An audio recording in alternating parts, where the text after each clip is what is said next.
Alex here. Today we're snowed in up in the French Pyrenees, which means we're training finger strength for climbing at home. I'll be showing you my hangboard setup, answering your questions while going through a simple fingerboard workout, and chatting about the rest of the climbing season. Let's get to it.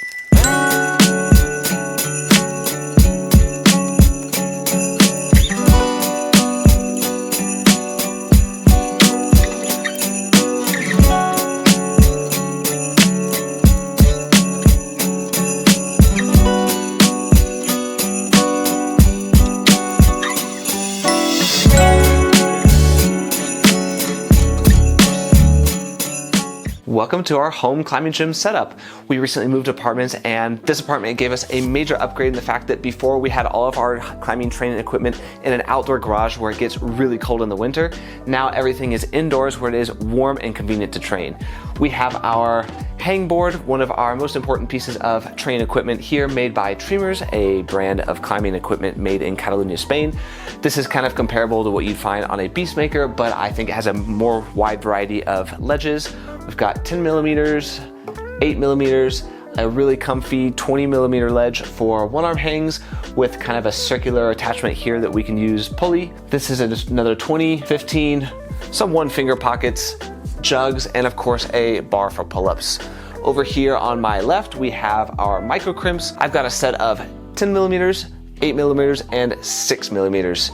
These are a little bit more rounded edges and more skin friendly, whereas these are less friction dependent and have a little bit more bite. And down on the floor, I have laid out all of the other gear that we would use for our training sessions for climbing here at the house. Chalk bag, of course, brush, skin file for when we start to get kind of split tips on the micro crimps. Very important for me, a pen and notebook. I like to write everything down so I can keep track of it in the future. Harness for adding weight. 2 slings, and a carabiner. Lucy prefers to train with a 10 kilogram weight vest because she feels that it kind of disperses the weight more around her body and it avoids getting all the weight on your hips and helps her reduce lower back pain. I prefer to train with weighted discs. I have 44 kilograms in weight discs in total. I've got a pair of 10 kilogram discs, 4 5 kilogram discs, and a set of 2 kilogram discs. This kind of lets me play around with the different weights that I'm using on different ledge sizes, and with this setup I'm able to do pretty much everything that I like. I do have a set of gymnastics parallel bars, being an ex-gymnast. This is something that I did train a lot with before. Nowadays there's limited time and I don't think it is that important for my climbing training, so these do more gathering dust than any other thing. Very important, a yoga pad if you want to do at-home stretching. A set of pinch blocks. We have a 6 centimeter pinch, a thin 4 centimeter pinch, and 8 centimeter pinch. Last but not least, we have another product made by Tremors. This is a portable hangboard. For training, this is great for doing no hangs and doing the deadlifts. Lucy changed her mind and said that this might be the most important piece of gear that we have for a training session at home. I'm on duty to vacuum up the chalk when I'm done. Today's finger strength session is going to be focusing on maintenance. We've been experiencing a huge long streak of just terrible weather. I think we've been going on 5, if not 6 weeks now, where conditions have been either snowy, really humid. Lucy and I tried to escape the bad weather here in the Pyrenees Mountains by taking a trip to Alcanis over the New Year's holidays, and we lucked out there too. We had 3 days of really foggy weather, and I think the only boulder that Lucy climbed was a 6B plus for warm-up, and I only climbed a 7A plus, and we ended up leaving that trip early. The training protocol that I'm going to be following today is something I've broken down in a previous video, which basically follows the Eva Lopez max hang method. I'm going to be using the 10 millimeter ledge. This is my favorite training edge because I find that when I use a larger edge like the 20 millimeters, I'm hanging with a ton of weight, which puts a lot of pressure on my shoulders and my lower back. Whereas if I use a smaller training edge, I'm able to reduce the amount of weight that I'm hanging with. So I'm going to do a series of warm-up hangs, then I'll work my way up to the max weight that I'm able to do with 10 millimeters, and then I will do 5 10-second hangs, trying to maintain a buffer of 3 seconds towards failure.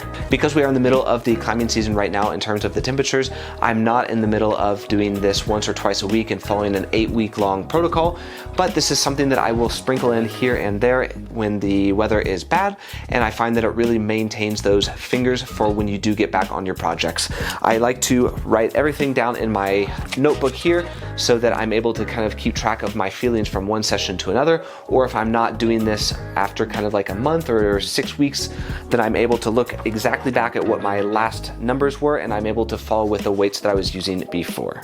As we start working our way into the session, I like getting warmed up, first starting with the bigger holds like this bar that I use as a jug to kind of get the larger muscles in my shoulder warm.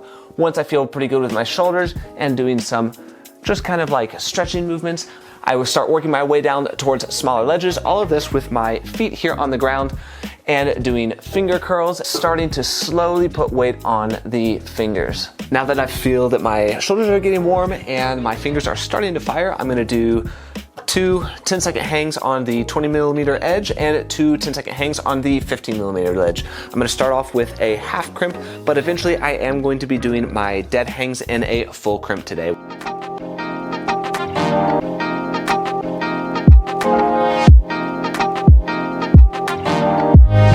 For these warm-up hangs, I'm not too interested in the amount of rest that I'm taking. I'll generally take between 30 seconds to a minute because these 2 holds are pretty easy for me. But once we get into the meat of the training protocol, I'll be taking 3, if not 4 minutes of rest between all of my hangs.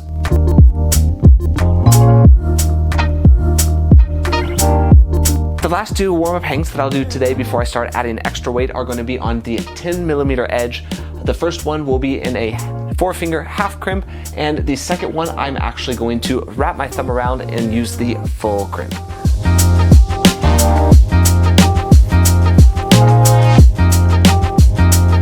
Today I'm expecting to be hanging with somewhere between 23 and 30 kilograms of weight, so I'm going to do 2 more kind of warm-up hangs with increasing amounts of weight, working up towards the max amount of weight that I think I will be able to hang with.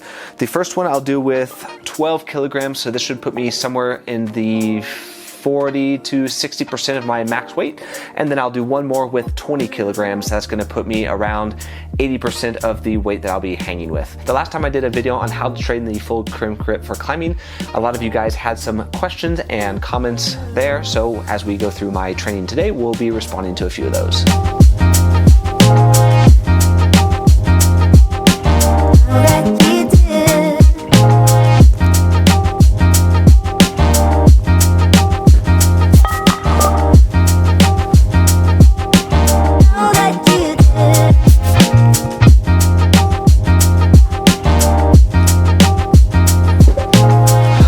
Lucy thinks it's absolutely funny that everyone comments about my hair loss. Just to rub salt on the wound, I got a really terrible haircut right before Christmas. I just went into a random barbershop, made what little hair I have left look even worse. I'm trying to keep this hair going as long as we can, and I'm not ready to shave it yet.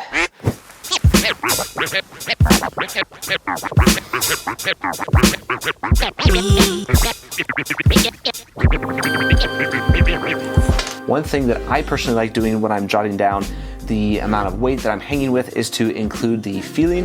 I just simply say that if it felt easy, medium, or hard, and this lets me know as I'm going week by week or session to session how I feel, and I can adjust from there the different weights that I'm hanging with. Got a comment from Skylar here, and he asks, would you recommend using this same weekly protocol for the half crimp position? I don't believe I'm ready to really train for full crimps. I've heard a lot about the benefits of max hangs, but it can be a bit intimidated with so many training plans out there. Is 10 seconds on a good rule of thumb along with the 3 minutes rest? The short answer is yes, you can absolutely do this training protocol for a variety of grips, which I have done over the years. And this training protocol is not my own. This is something that I got from Eva Lopez, a high-level Spanish climber who did her PhD research on finger strength training for climbing and different protocols. And she is the one that recommended this plan, specifically doing it in the half crimp grip. You can do this up to 2 times per week, making sure that you take at least 1 day of full rest in between, if not 2 days. And you do it for a 4-week training block, take a week of rest, and then do another 4-week training block. In Eva's research, she highlighted the fact that she does recommend doing 10-second hangs while always respecting a buffer between what you think you would be able to hang for if you absolutely had to, that being 13 seconds, with that extra buffer zone being in place to try to protect your fingers from injury. This is something that can happen, especially as you start these training plans. You get a little bit too antsy and say, oh wow, I feel really good on these hangs, and add a little bit more weight than you think you can, or go right to failure, and that's when the kind of tweaks and aches and pains in your fingers can start happening.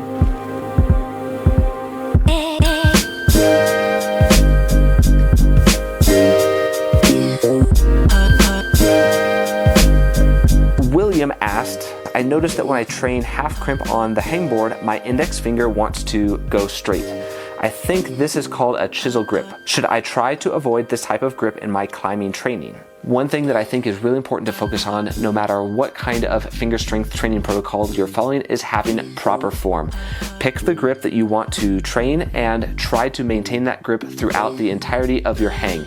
If you're working towards doing a half crimp grip, try to make sure that that index finger and the pinky finger, if possible, mine are a little bit deformed so they don't always bend over perfectly, but that they do stay in that grip position. If you're noticing that your fingers start opening out, you might be able to hang with more weight, which is great in one sense, but on the other hand, you're training a grip that you're not actually focusing on.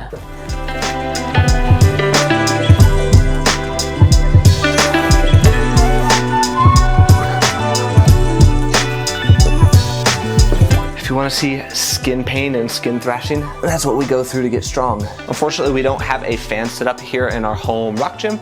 So one little trick that I do to kind of get the humidity off of my hand is right before I hang, I just swing my arms back and forth, and I find that this can make a really big difference. Kind of cools down those tips, makes the hang just a slight bit easier. Next question we've got from Tighe. Tighe says, on a side note, are there any lower body mobility drills or stretches that you recommend specifically for climbing?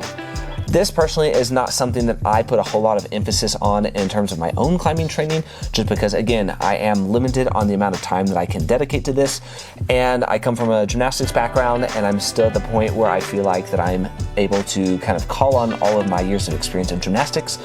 But if I had to pick just one exercise to focus on for your climbing, I would say that the pancake is my absolute favorite.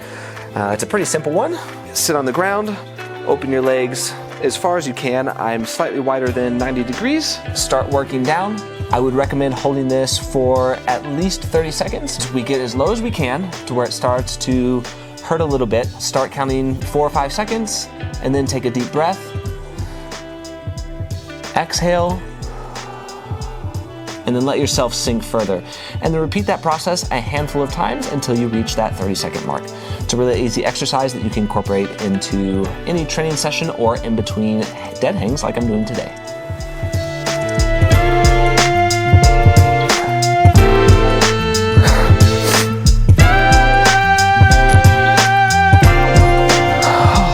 Yeah, we're definitely switching back to the micro crimps for the last hold. I need something a little bit smoother for the skin. Got a comment here from Gaspar. It says, I've never been comfortable in full crimp and do find it limits me in outdoor climbing. This is the #1 reason that I started training the full crimp here on a hangboard, because I know that a lot of climbing trainers do say that it's something you should avoid. However, doing this at home or on a hangboard where you can control every single hang that you're doing and you're not doing a dynamic movement or grabbing a really kind of tweaky hold is something I found that really upped my confidence when I went back outdoors.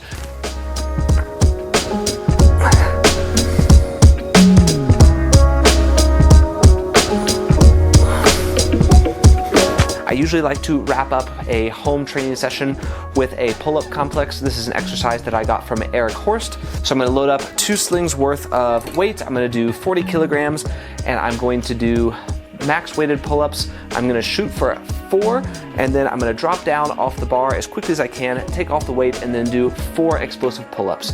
I'll repeat this 3 times, and that'll be the end of my workout for today.